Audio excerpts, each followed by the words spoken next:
Thank you. I appreciate the opportunity to share my story. Today, after 45 years of working, treat myself as a steward of capital, of governance, of institutions.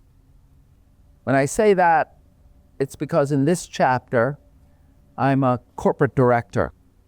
I'm a strategic advisor. You mentioned Vista Equity Partners. I also sit on 7 corporate boards.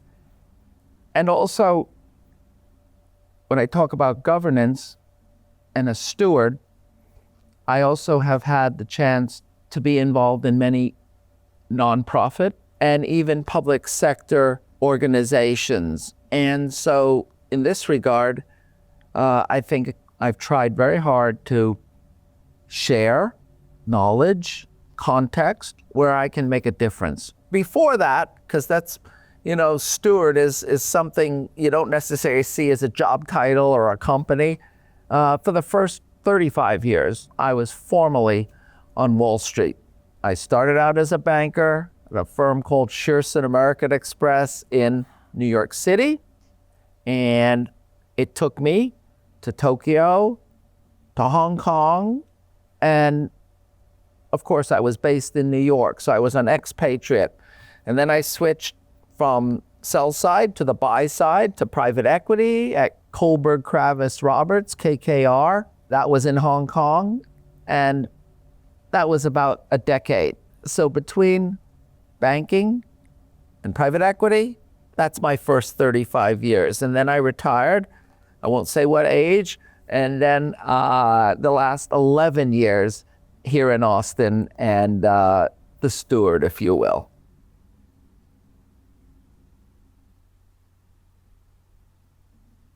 My wife tells me that it's about 75 plus countries, including 2 that we lived in outside of the US, which is Hong Kong and Tokyo for 17 years, Japan. How that shaped me, if you will. Every culture, every country is so different.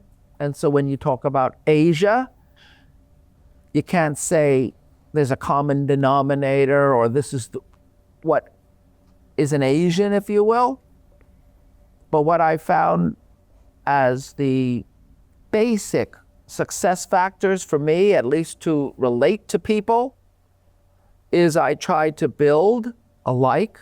I like you. I have a personal relationship from the heart.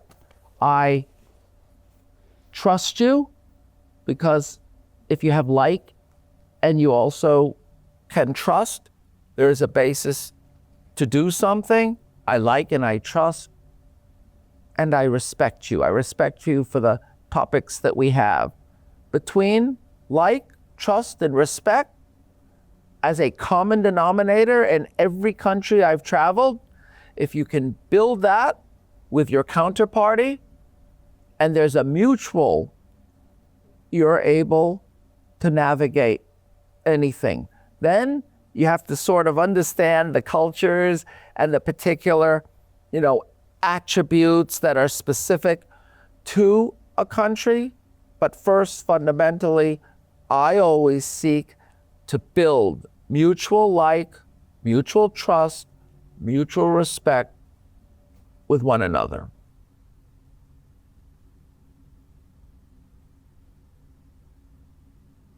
What brought me to Austin, I married a woman almost 35 years ago, Lee, whose family is 4 generations hailing from Austin. But I met her in New York, and I knew she was a Texan, and we had not lived in Texas together until 35 years later when we moved to Austin after KKR. But coming to Austin, because I'm beginning my 2nd chapter as a corporate director, I tried to understand, similar to my experience in working in any Asian market, try to understand the hot buttons, the issues that matter. What I really liked is that with Austin, today, I think about 10% of the million population of the city, or more like 200,000, 10% or 8% of a 2.3 million population of greater Austin. There is a very fast-growing Asian American presence. Some 20 countries are represented, and I immediately gravitated to that just simply because of my work and life experience, always focused on the Asian angle, and I wanted to see how Asians operating in the US were faring. A little bit different from how they do in Asia, but I was very interested in that intellectually, and so I rolled up my sleeves.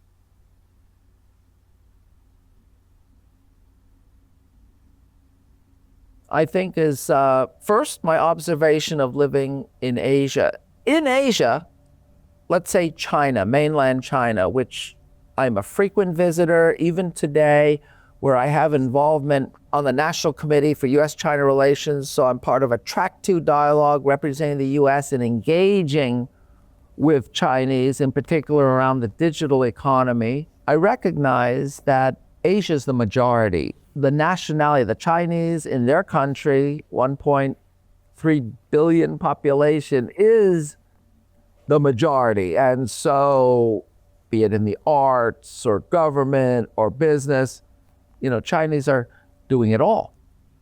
When I come to the US, I see that Chinese, I am Chinese American, we're a minority. And so I know from living and seeing Chinese people, they can operate in all the various fields: healthcare, the arts, business, government. But here, it's much more limited. Of course, making great progress, but much more limited. And so I tried to think, is it about skills? Is it about capability? Is it about merit? Asians are not the majority in the US. There are much more obstacles and challenges. But since I have the firsthand experience as an American going to the Asian countries and seeing that Asians can do it all, I thought, okay, come here to Austin, or more on a national scene, try to do those things that can show local Austinites Asians really can contribute to the fabric, can really make a difference, and can do it in partnership. So getting involved, for example, with the Greater Austin Asian Chamber of Commerce, 2 or 3 of the mantras are the ones that I've embraced. Yes, it's very important for us to represent our members and the members' interests. That's the first and foremost.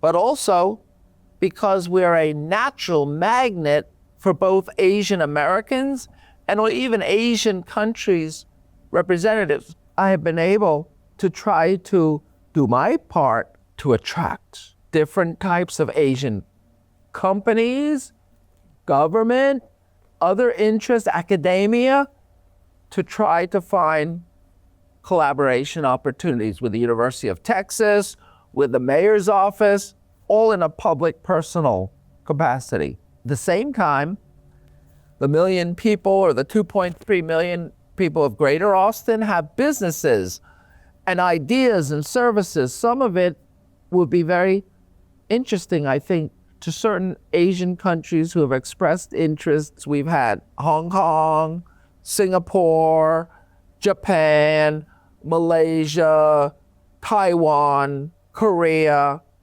I'm sure there's some that I missed, but they've come and said, either in places like South by Southwest or separate missions, they've said, we are interested in the Southwest US. We're interested in the vitality and vibrancy of Austin.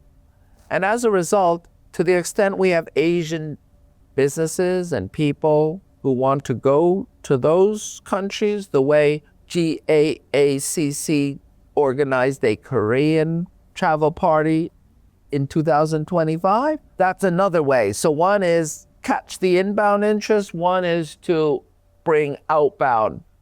And then finally, something very important that is more of a nationwide and more of a corporate type of issue is what I would respectfully say is a bamboo curtain, kind of like a bamboo ceiling, kind of like a glass ceiling in corporate America. Up to now, whether it's the representation of Asians at the public and private company boards of directors, or whether it's Asians, any one of the 20 plus nationalities that's represented, but US citizens of Asian descent in the C-suites, COO, chief marketing, chief personnel, chief manufacturing, chief technical officer, whatever, there is less representation. The third area is try to mentor people, like, for example, the cohort you have is so important because I think, you have access to different people that are part of the Asian ecosystem here in Austin, and taking advantage of the skills and the ages and the habits of different people to try to attract mentorship. So trade and mentorship, and also board preparation, the next wave of talented young Asians in corporations, prepare them. These are some of the things that I've tried to apply my knowledge and leverage my positions to support our community.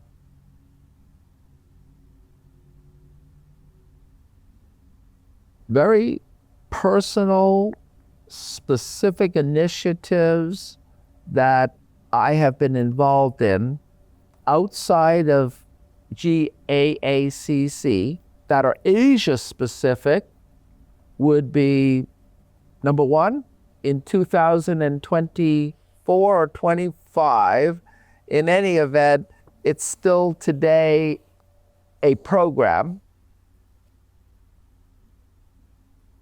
AAPI LOVE. You've heard of Stop AAPI Hate, and that organization came during COVID, during the lockdowns, and what certain Asians felt was prejudice and discrimination associated with psychology of people about the blame of how COVID started. There was prejudice, even violence, even some that resulted in fatalities. Very terrible time. Spread AAPI Love, post-COVID, was formed by the same people who did Stop AAPI Hate, but that was more about celebration. It was about resilience of the Asian American people, not through COVID, and also the journey,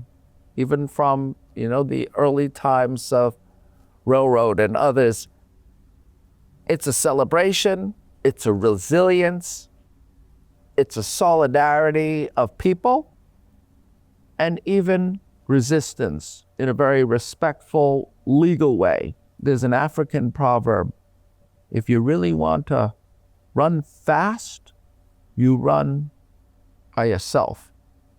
If you want to run far, you run as a group.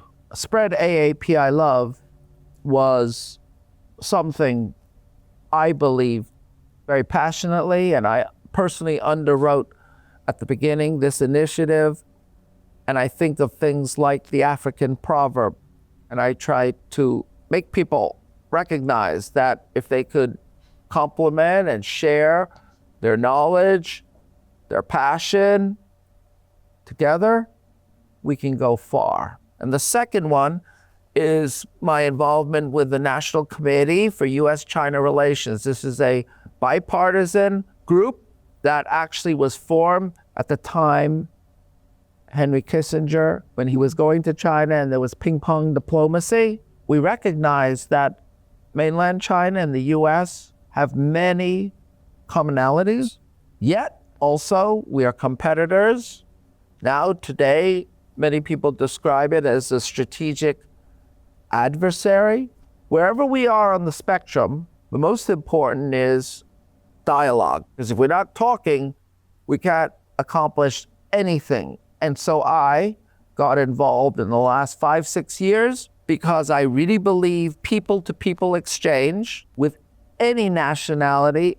It doesn't have to be Asian, but as a Chinese, and particularly in an environment where we are treating China as a strategic adversary, it's very important to have communication and find ways of common cooperation and collaboration.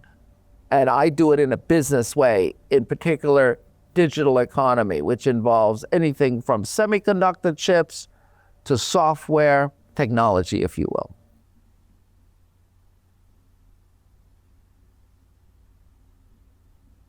I hope that we will become more visible as opposed to invisible, more loud as opposed to perceived to be quiet, and more value added, such that in the next decade, because we have a very growing population, because we will be better prepared, hopefully mentorship and others will prepare us to be, again, more visible, less silent. And if we get it right, which is not just we as an Asian American, but anybody who wants to make impact, figure out where the biggest issues are, where you can make a difference.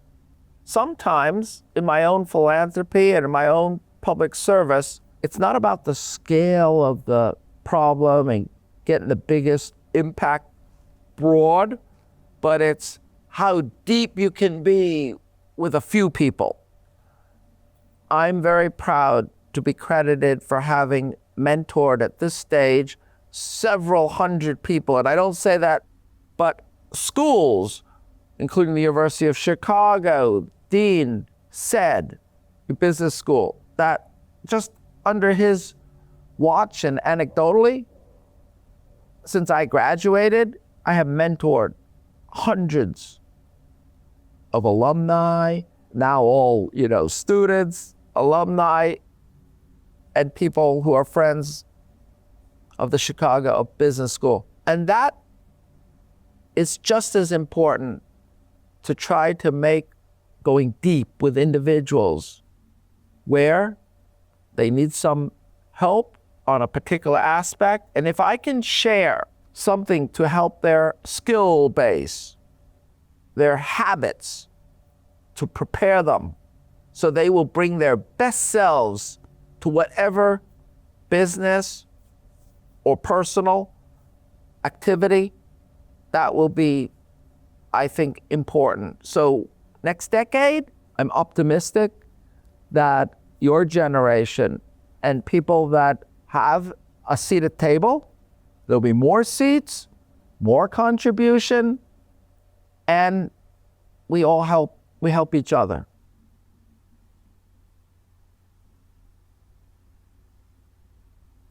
I think one very big difference which has helped me to navigate Asian markets is that there are some commonalities around seniority, big global powerful brands, certain protocol of long-standing entrepreneur families, things which aren't necessarily so applicable here in the US. Or put another way, I really do believe the US is one of the places where meritocracy, no matter who you are, what background, you do have a chance. Some of the Asian countries, if you're born to the manor, if you have a certain profile, you will have to respect that particular set of customs and others. But what I learned in successfully navigating countries, you can understand as quick as possible local customs, local priorities, even the lay of the land around families and government and others. You become much more informed about how to navigate. Good thing is, come to Austin or come to the US, yes, we have semblances of that, but it isn't like it was 100 years ago where it was much more set in stone. Today, just because of immigrants and the great success stories, because of the growth and the wealth and the resources and the curiosity of people, we have much more opportunity. But I would say that there are lessons to be learned from navigating Asia markets successfully, the disciplines, if you will. Those countries are not as big as the US, so everything is about a collaboration and a cooperation, which we can bring here to be successful.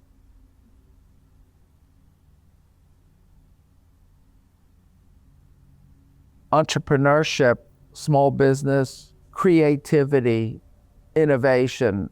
It isn't that we don't do that here. Silicon Valley and everything in between, we do it so well. But I think that maybe we should say that the common denominator of great success that Asian countries have, US has, is associated with entrepreneurial spirit and innovation. And the common denominator for people is curiosity. Curiosity begets creativity. Hopefully it's in the same person, but doesn't matter. You can be very curious, so now you see unsolved problems and challenges, and then whether it's you or your neighbor or friend, come up with some kind of solution. So I wouldn't say it's relegated just to Asian. I would just observe the common denominator for success would be among those aspects.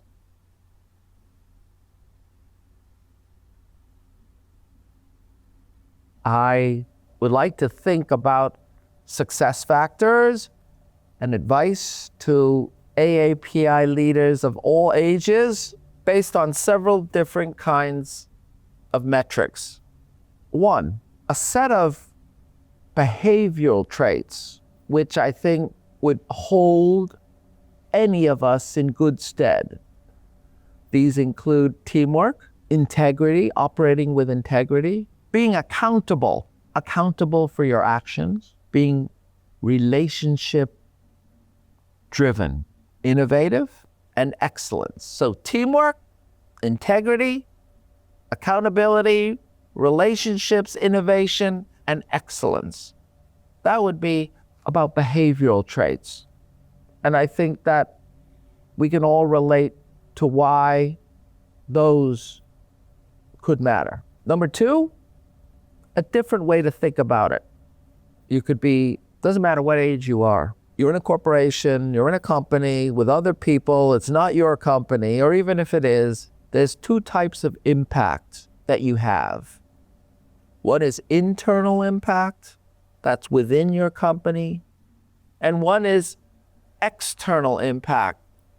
How you represent your company, represent yourself to drive results. When you're young and new, it's really about internal impact. They don't let you out and represent the company when you just come right out of school. Over time, when you master the internal workings and you develop skills and habits and knowledge and they have confidence in you, they let you out. And that's the ability to represent your company, to ring the cash register. I always say, every day you wake up and you think about what kind of internal impact I'm making, what type of external impact you're making, take inventory of that. How shall I fix what I'm doing? That would be another way I would advise a AAPI leader to think. I think about the 4 Qs. I learned them from a mentor of mine, Jamie Dimon, today the chairman and chief executive of JP Morgan. I had the pleasure and the privilege to begin grade school with Jamie in 1970. I was a 6th grader, and he was a 9th grader, and I had a chance to work with Jamie for the first 20 years. Jamie taught me and all of us the 4 Qs. And I don't know if he remembers it, but IQ, intelligence, EQ, emotional. But the other 2, which I'm going to challenge and also encourage AAPI to think about, is P, passion, quotient, and C, courage. Because we would like always to be and to work with people that are balanced IQ, EQ. But I really think the difference is I much prefer to work with somebody who I also know is very passionate about what they do. They care. If they care, it kind of, that energy bounces off, and hopefully I care too, more. And C is courage, doing the right thing, not what's politic or what is just consensus. Have the courage. So the 4 Qs is also one way I would look at it. And the final thing maybe is something that Norman Mineta, the first Asian to be a secretary, and he was Secretary of Commerce, what Norman Mineta said, which is, on the ladder of success, I have one arm to pull myself up, and the other arm I use to pull somebody else up the ladder. I actually follow that. I followed that when I was younger and today older. I truly believe that, and as a group, we can go farther. If something I said was inspiring, or something I said, maybe you have a follow-on question, whatever, just look me up. I'm unfortunately or fortunately, no LinkedIn, no Instagram or whatever, but www.cliffordchiu.com. There's at the end there's an email contact for me.